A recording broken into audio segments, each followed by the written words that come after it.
আসসালামু আলাইকুম। ঈদের ছুটি আর একদিন আছে, আর একদিন মাত্র মার্কেট খোলা থাকবে।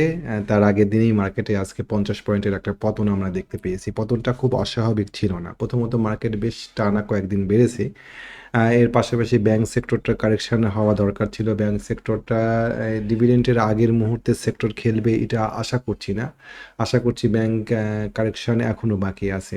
তো এই কারেকশনটা হলে পারে ব্যাংক হয়তো আরও নামবে। চলেন আমরা একটু ব্যাংক সেক্টরটা দেখে আসি কি অবস্থা। ব্যাংক,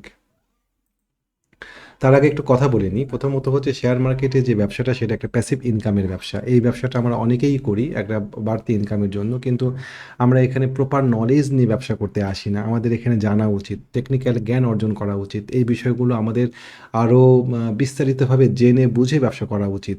আমরা অন্যের কথা শুনে শেয়ার কিনি, এটা করা উচিত না। আমাদের নিজস্ব সক্ষমতা থাকা উচিত শেয়ার বাছাই করার ক্ষেত্রে। ডেফিনেটলি আমরা অন্যের কাছ থেকে শেয়ারের সাজেশান নিব, কিন্তু যখন আমরা শেয়ার কিনতে যাব তখন যেন আমরা নিজেদের জ্ঞান, বিবেচনা, বিচার, বিশ্লেষণ এগুলো যেন করার সক্ষমতা রাখি, এবং এই সক্ষমতা অর্জন করার জন্য আমাদের শেখা দরকার। প্যাসিভ ইনকাম হিসাবে শেয়ার মার্কেটের বিজনেস ডেফিনেটলি একটা ভালো বিজনেস। এই ব্যবসার কোনো বয়স সীমা নাই। আপনি বৃদ্ধ বয়সেও এই ব্যবসাটা করতে পারবেন, একজন গৃহিণীও এই ব্যবসা করতে পারবেন, বা বাড়ির ছোট মেয়ে বা ছোট ছেলে সেও ব্যবসাটা করতে পারবে, বা একজন স্টুডেন্ট ইউনিভার্সিটিতে পড়াশোনা করে সেও ব্যবসাটা করতে পারবে, কিন্তু এর জন্য প্রপার নলেজ দরকার। তো এই নলেজটা অর্জন করা উচিত। আমি একটা বিশ্লেষণ দিচ্ছি, এই বিশ্লেষণটা আপনার পছন্দ নাও হতে পারে, বা এই বিশ্লেষণটা আপনি অন্যভাবে করতে পারেন, বা আপনার দৃষ্টিতে বিশ্লেষণ অন্যরকম হতে পারে। এইটা আমাদের বোঝা উচিত, বুঝে আমাদের ব্যবসাতে অংশগ্রহণ করা উচিত। এবং এজন্য আমাদের একটা ট্রেনিং কোর্স পরিচালনা করি আমরা। আগামী 28 তারিখ থেকে ট্রেনিং শুরু হবে। যারা জেনে বুঝে শিখে ব্যবসা করতে চান তাদের স্বাগতম জানানো হচ্ছে। আমরা রেজিস্ট্রেশন নিচ্ছি। আগামী 28 তারিখে আমাদের ক্লাস শুরু হবে, 25 তারিখ পর্যন্ত আমরা রেজিস্ট্রেশন নেব। যারা ক্লাস করতে আগ্রহী তারা ডেফিনেটলি আমাদের সাথে যোগাযোগ করবেন। বিভিন্ন কৌশল আছে, এই কৌশলগুলো আমাদের শেখা উচিত। তো ঠিক আছে, চলেন আমরা আমি আমার হোয়াটসঅ্যাপ নাম্বারটা আপনাদেরকে জানাবো। সে নাম্বার দেখে আপনি আমাদের সাথে যোগাযোগ করতে পারবেন। আমাদের প্রথমত ব্যাংক সেক্টর ট্রেন্ড লাইন ভেঙে গিয়েছে, পাশাপাশি এখানে একটা ফিবোনাকি প্যাটার্ন আছে, দ্য এক্সট্রিম ফিবোনাকি প্যাটার্ন। এই প্যাটার্নটা আর সফলতার হার আমাদের মার্কেটে প্রায় 80%। এই প্যাটার্নটা আমি বাংলাদেশে আর কাউকে ব্যবহার করতে দেখি নাই। একটা অদ্ভুত প্যাটার্ন, ট্রেনিং পার্টিসিপেন্টরা শিখেন এই প্যাটার্নটা। তো যাই হোক, এই প্যাটার্নটা যদি অ্যাক্টিভেট হয়ে যায় তাহলে পরে ব্যাংক সেক্টর, এবং ব্যাংক সেক্টর যদি 16 এই লেভেলটা যদি ব্রেক ডাউন করে তাহলে পরে নেক্সট সাপোর্ট ব্যাংক সেক্টরে 14.5 এরকম জায়গায়, 14 টাকা 50 পয়সা। সেক্টরে 14 টাকা 50 পয়সা বলা ঠিক না, কিন্তু তারপরে 14 টাকা 50, 14.50 এই লেভেলটাতে ব্যাংক সেক্টরে শক্ত সাপোর্ট রয়েছে। সো যদি ষোলো ষোলো লেভেলটা ব্যাংক সেক্টর ধরে রাখতে না পারে তাহলে পরে আরও 1.5 পয়েন্ট পড়ে যাওয়ার সম্ভাবনা আছে সেক্টরে। সেক্ষেত্রে ওভারঅল ব্যাংকে সেক্টরে বিভিন্ন যে ব্যাংকগুলো আছে সেগুলো আরও ডিপ কারেকশনে যাওয়ার সম্ভাবনা থাকবে। এই বিষয়টা আমরা মাথাতে রাখবো। আর আমি বেশ কিছুদিন ধরেই 5টা শেয়ার নিয়ে আলোচনা করছিলাম, যে শেয়ারগুলো টেকনিক্যালি বেশ ভালো হওয়ার সম্ভাবনা আছে, এবং ছিল এবং সামনেও থাকবে। সেই শেয়ারগুলো নিয়ে একটু আলোকপাত করে পরে কিছু জেড শেয়ার নিয়ে আলোচনা করব। শেয়ারগুলো কী কী ছিল বলেন? অ্যাপোলো ইস্পাত, তারপরে ইনটেক, ড্যাফোডিল, তারপরে এসপি সিরামিক, আর একটা হচ্ছে এশিয়াটিক ল্যাব। শেয়ারগুলো নিয়ে একটু বিস্তারিত আলোচনা করে আমরা অন্যান্য শেয়ারে যাব। প্রথমে আসি আহ, Asiatic Lab. Asiatic Lab Asiatic Lab শেয়ারটা আমরা লোকেট করেছিলাম জাস্ট এই রেজিস্ট্যান্স লেভেল পার করার সঙ্গে সঙ্গে 63 টাকা 64 টাকা লেভেলে।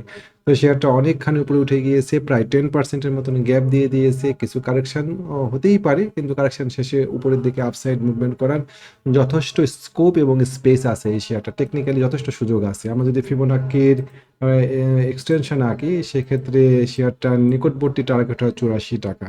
ফিবোনাকি এক্সটেনশনে 1.618 যে ফিবোনাকি এক্সটেনশন, সেই এক্সটেনশনে এশিয়াটিক ল্যাবের যাওয়ার সক্ষমতা আছে, যেটা 85 লেভেল। চলেন এবার যাই intake. Intake online. Intake online, এখানে আমাদের দেখতে পাচ্ছি একটা ফ্ল্যাগ প্যাটার্ন তৈরি হয়ে আছে। প্যাটার্ন জাস্ট আমরা এই ফ্ল্যাগটাকে টানি এই জায়গাতে। সাধারণত ফ্ল্যাগের ক্ষেত্রে কি হয় বলেন? ফ্ল্যাগের যে পোল, সে পোল বরাবর আমাদের এখানে টার্গেট হয়, সেটাতে প্রায় 45 টাকা 46 টাকার মতন টার্গেট চলে যায় এশিয়াটিক ইনটেকের ক্ষেত্রে। আমরা শেয়ারটা লোকেট করেছিলাম মূলত এরকম জায়গাতে 35 টাকা 50 পয়সা, 35 টাকা 60 পয়সা, এরকম জায়গায় বেশ ভালো, অলরেডি 10%-এর উপরে গ্যাপ চলে আসছে। ড্যাফোডিল কম্পিউটার, ড্যাফোডিল কম্পিউটারে একই অবস্থা, সুন্দর একটা অ্যাকোমোডেশন হয়েছে এই জায়গাতে। আমাদের এই জায়গাতে নিকটবর্তী রেজিস্ট্যান্স আছে 72 লেভেলে, সো 72 লেভেলে কিছু প্রফিট নিয়ে নেওয়া উচিত শেয়ারটাতে। যারা আছেন, যারা কিনেছেন, বেশ ভালো একটা মুভ দিয়েছে উপরের দিকে, এই মুভটা আমরা কাজে লাগাতে পারি। মোটামুটি 10%-এর একটা গ্যাপ অলরেডি হয়ে গিয়েছে। আচ্ছা, এরপরে আসেন হচ্ছে কিছু অ্যাপোলো ইস্পাত।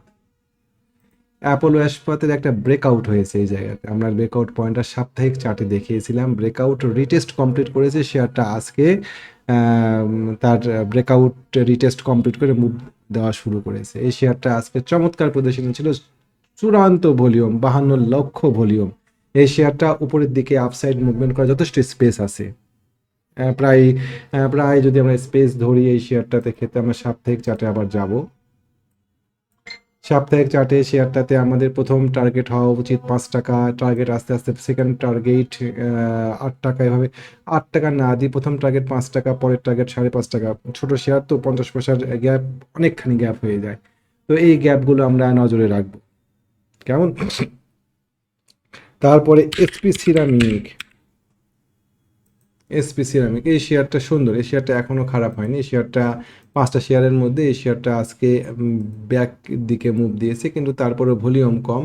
সাধারণত ইনটেকের মতো এটাও একটা পিনাট প্যাটার্ন কমপ্লিট করেছে, একটা ফ্ল্যাগ। আশা করছি এটা রিটেস্ট করে উপরের দিকে যাবে, সেক্ষেত্রে আমাদের এই শেয়ারটার টার্গেট, ফার্স্ট টার্গেট আসে 24 টাকার কাছাকাছি। ও একটা ব্রেকআউট রিটেস্ট করতে আসছে জাস্ট। সো এটা একটা সুন্দর টেকনিক্যাল ফর্মেটে এই শেয়ারটা আছে। আর এর পাশাপাশি খান ব্রাদার্স এবং খান ব্রাদার্স, ওরিয়ন ইনফিউশন, তারপরে সোনালী পেপার, এই শেয়ারগুলো টেকনিক্যাল ব্রেক ডাউন, বিশেষ করে ওরিয়ন ইনফিউশন এবং সোনালী পেপার, এই দুইটা শেয়ার টেকনিক্যালি ব্রেকডাউন করেছে।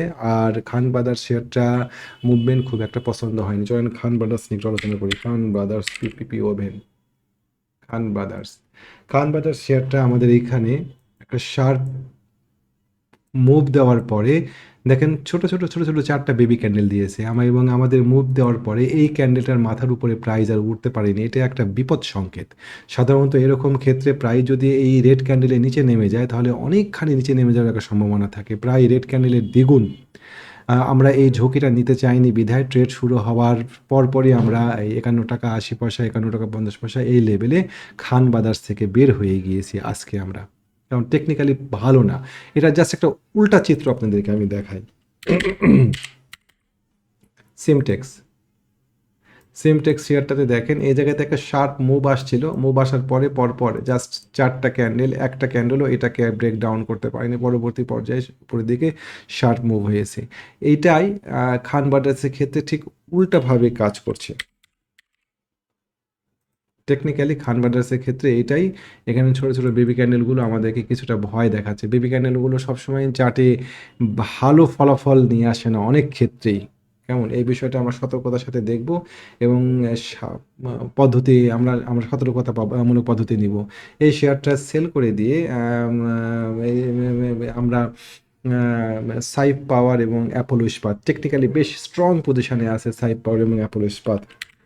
সাইফ, সাইফ পাওয়ার,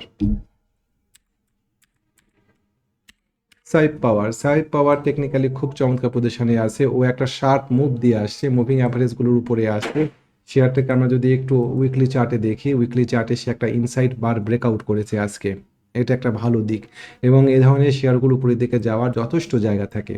ইনসাইড বার ব্রেকআউট করে শেয়ারটার টার্গেট উপরের দিকে 11 টাকা 40 পয়সা এরকম জায়গায়। ইনসাইড বার ব্রেকআউট একটা চমৎকার টেকনিক্যাল পদ্ধতি শেয়ারে এন্ট্রি দেওয়ার ক্ষেত্রে, কেমন? তো সাইপ পাওয়ার যারা নিতে পেরেছেন আজকে, আশা করি টেকনিক্যালি শেয়ারটা সাউন্ড আছে। স্টপ লসটা একটু মাথাতে রাখবেন, প্রত্যেকটা শেয়ারের স্টপ লস পয়েন্ট মাথায় রাখতে হবে শেয়ারটাতে। 6 টাকা 50 পয়সা স্টপ লস। অ্যাপোলো ইস্পাত,